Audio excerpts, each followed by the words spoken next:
All right, this is going to be arrestafield bug report number 19. Okay, Randy. I just got to realize that maybe I ought to make a sort of an executive summary for my whole argument before I make the rest of the argument. Okay? So that I can give you an idea of where I'm going and try to get you focused on that instead of whatever else is on your mind. Okay, so focus on this, all right? Focus on this while I'm making this argument so that I can get you to go through the entire argument with me without cutting me off in the middle for station breaks or whatever. I mean, I couldn't help it. Y'all were talking about traffic issues. Eddie's always on about traffic issues. And I realize he's the expert on traffic issues, okay, in Texas anyway. But like I say, there's 49 other states. Virginia is just one of them. And I just want to talk about what's the situation here in Virginia. Okay, and I think it's really important, especially from the perspective of a Virginian, because this is the land where we had, the people who started the whole revolution to begin with. James Madison, James Monroe, George Washington, Thomas Jefferson, Patrick Henry, and so forth. So, and I think our laws here, our statutes are very straightforward.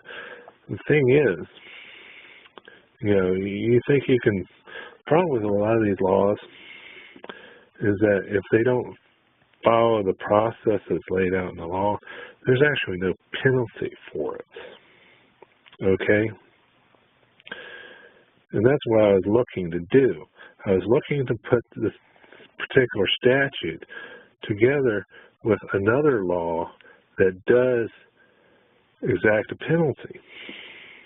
That's why I like that Title 18, Section 241 and 242, because there's a definite, not just a civil, but a criminal penalty there. Okay?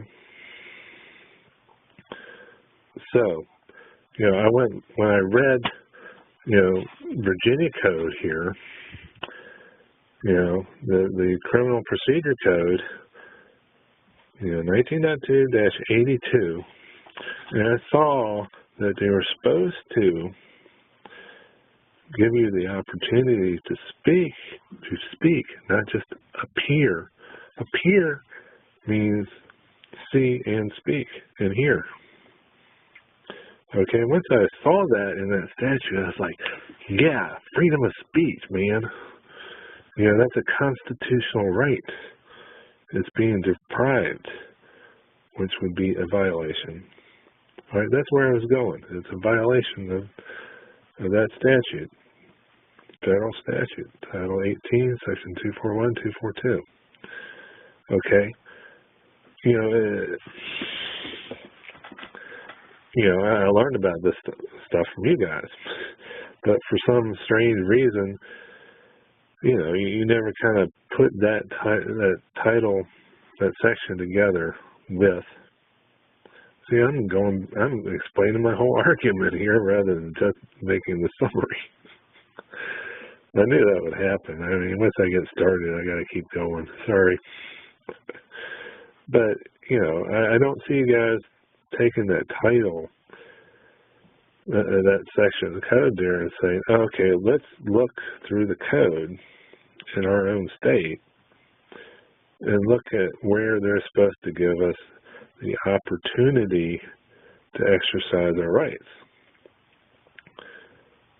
Because, the appearance, I'm sure in almost every state you're supposed to appear before a magistrate.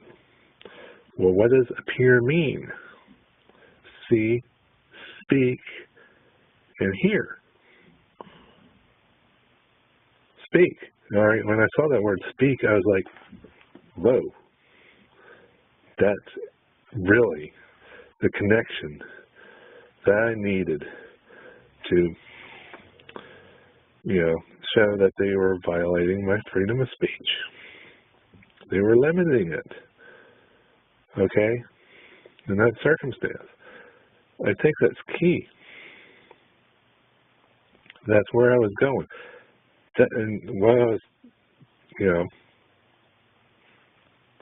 I really wanted to bring up that particular statute for that reason, because that's what gave me the whole idea. Okay, an appearance means see, speak, and hear. All right? All right? Look up the definition of appearance. Okay?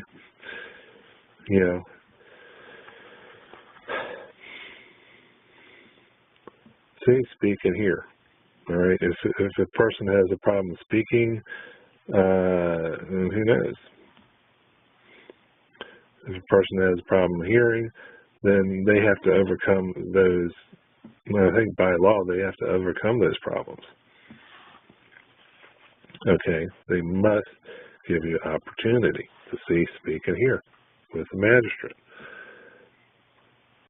with the officer there simultaneously. I mean, and here in Virginia, I know it works differently in Texas. I'm repeating myself, but hey, listen. They've assumed jurisdiction when they name you defendant. The court has. The cops can't name you defendant. Not in the court case. They don't have that authority. They can make complaints, but they can't set up a case where you're named defendant. It's that simple. Only the courts can do that. Only a magistrate can do that. Okay? So they have assumed jurisdiction. Period. At that point, as soon as they give us the Virginia Uniform Summons and compel us to sign it, the court has already assumed jurisdiction. That's that. At least that's what I have reason to believe. All right? The word defendant does not actually show up on the ticket, but on the original form, the word defendant does. All right. I've gone 7 minutes into this already. Well, I think this is the arrestafield bug report number 19. So I'm trying to keep track of the numbers here. I go on and on and on about it, I know. But, I mean, I think my reasoning here is very straightforward.